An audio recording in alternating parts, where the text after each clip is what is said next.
یک روز شخص به نام ربیعه بن کعب که غلام رسول الله صلی الله علیه وسلم بود، نزد رسول الله صلی الله علیه وسلم رفت. پیامبر برش گفت سلنی یا ربیعه، یا ربیعه از ما سوال کرد، یک چیز از ما بخواه، طلب. بعد از ربیعه برش میگه منتظر باشه پیامبر که ما کمی فکر بکنه. بعد از که فکر کرد گفت اسألک مرافقتک فی الجنه، ای پیامبر مرافقت تو رو در بهشت کار داره، که رفیق تو در بهشت باشه. وقتی که کوچکی و طفل را نظر کرد، ربیعه را نظر کرد، پیامبر صلی الله علیه وسلم تعجب کرد، گفت فاعنی بکثرة السجود، بس اگر مرافقت مرا میخواهی زیاد سجده بکن. نزدیکی با ما راه اصولش و راه رسیدن به یه هدفت باید زیاد سجده بکن. و این معنا نه که آرزویت باشه بلند همت باشه ولی کار نکنی، نه، فاعنی بکثرة السجود، پس برای رسیدن به یه هدفت باید مرا یاری بکنی با سجده هایت، یعنی به الله متعال خم شو تا تو به ما برسی. طفل هست، کوچک هست، اما هدفش بزرگ هست. بزرگا گفتن میگم نیم کیلو باش ولی مرد باش، کوچک باش ولی مرد باش، اهدافت باید مردگونه باشه. این به این معنا نه که از روی جنسیت مرد باش. خیلی زنها هم هستن که مردها هم نمیتونن که اونها را تعقیب بکنن، مردگونه زندگی کردن، مردگونه هدف دارن و میخواهن مرد از این دنیا برود. از روی جنسیت نمیگی. همت میتونه زنها هم داشته باشن، خواهرها هم میتونه همت بزرگ والایی داشته باشن، مثل که حضرت عایشه صدیقه رضی الله عنها فقه خانوادگی ما را اکثریتش را حضرت عایشه صدیقه رضی الله عنها تکمیل کرد. یک روز رسول الله صلی الله علیه وسلم در بین صحابه فرمود سبق المفردون. صحابه فرمودن ما المفردون یا رسول الله؟ گفت مفردون سبقت کردن، پیشی گرفتن. صحابه سوال کرد من این مفردون یا رسول الله؟ این مفردون کی هست؟ گفت الذاکرون الله کثیرا و الذاکرات، و کسایی که زیاد پروردگار خود را ذکر میکنن، کم نه زیاد. همیشه پروردگار خود را در حال استاده، در حال رفتن، در حال خوابیده، در مسیر کار، در کارها، در سفر الله متعال را یاد میکنه. دست به کار هست، دل به یاد. پس ما را اسلام به بلند همتی تشویق کرد. چی اسبابی وجود داره که ما کم همت میشیم؟ چی اسبابی وجود داره که ما همت ما به ضعف میگراید و حرکت به طرف ضعف میکنه؟ اهداف بلند را انتخاب کردن نمیتونیم، عوامل داره. اولا ابتدا عواملش را ذکر میکنیم، بعد ان شاء الله در راه علاجش صحبت خواهیم کرد. اولین سببی که انسان را ضعیف الهمه میسازه، همت انسان را ضعیف میسازه، فهم خطا از تقوا. تقوا را که در بین مردم پرسان بکنید تقوا چی گفته میشه، مردم همین تو فکر میکنن که نمازت را در مسجد خواندی بس همین تقوا هست، در حالی که یک جزء از تقوا هست. زکات دادن، بعضی مردم فکر میکنن که فقط زکات دادن تقوا هست، در حالی که ابوبکر صدیق رضی الله عنه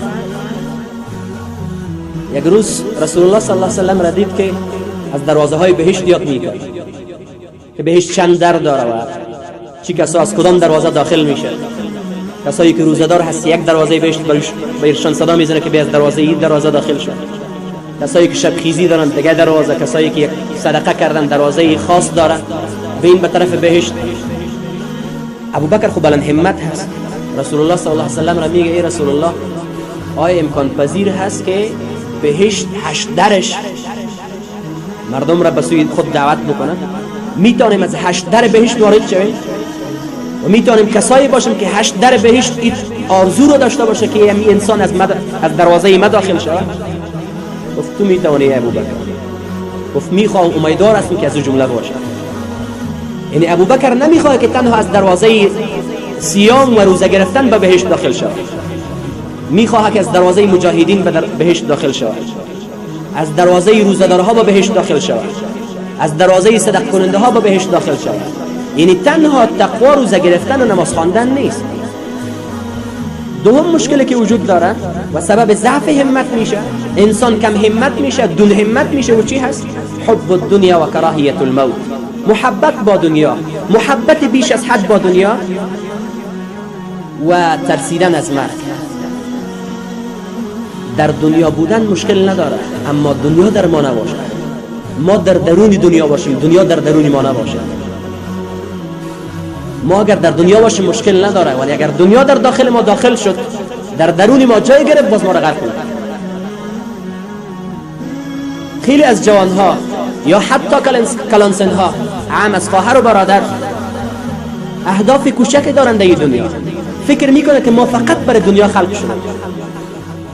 یک از بزرگا میفرمود، میگه کسایی که در مورد اعضای فوقانی خود فکر میکنند، اونها فوقانه زندگی میکنند، بلند زندگی میکنند.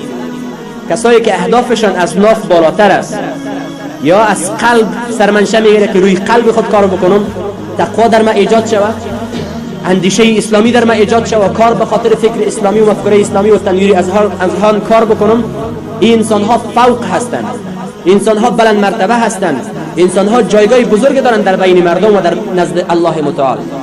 اما او کسایی که در مورد اعضای تحتانی خود فکر میکنه، همیشه در مورد ارضای غریزه جنسی خود فکر میکنه، همیشه در مورد شکم خود فکر میکنه، انسان ها تحت هستند، انسان ها در پایین قرار دارند، انسان هایی هستند که فکر پایین، مفکوره پایین، اندیشه پایین و مفکوره پایین دارند و همیشه تو پایین زندگی میکنند. شاید در نزد الله متعال تو انسان ها درجه پایین داشته باشه. پس ما به خاطر دنیا، فقط دنیا کسب کردن پیدا نشدیم. این دنیا یک وسیله هست برای رسیدن به هدف، اما ما اکثر اوقات وسیله و هدف را اشتباه گرفتیم. ای تو فکر میکنیم که رسیدن ما یا آمدن به دنیا خود دنیا باشه. نه خیر، این دنیا وسیله هست برای رسیدن به آخرت. این دنیا هدف نیست، هدف آخرت است. اما ما برعکس شده، دنیا را هدف گشتاندیم و آخرت را وسیله. پس به اون خاطر محبت دنیا باعث شده که ما به سبب از حب دنیا و کراهیت الموت و دوری ترسیدن از مرگ باعث کم همتی ما شده. حضرت علی رضی الله عنه میفرماید، میگه الله متعال به ملائکه عقل داد و شهوت نداد، به حیوانات شهوت داد و عقل نداد، به انسان ها هم عقل داد و هم شهوت. پس انسان ها اگر عقلشان بالای شهوتشان غالب آمد، درجهشان از ملائکه ها هم بلند میشه. اما اگر شهوتشان بالای عقلشان غالب آمد، از حیوان کرده هم پستر میشه.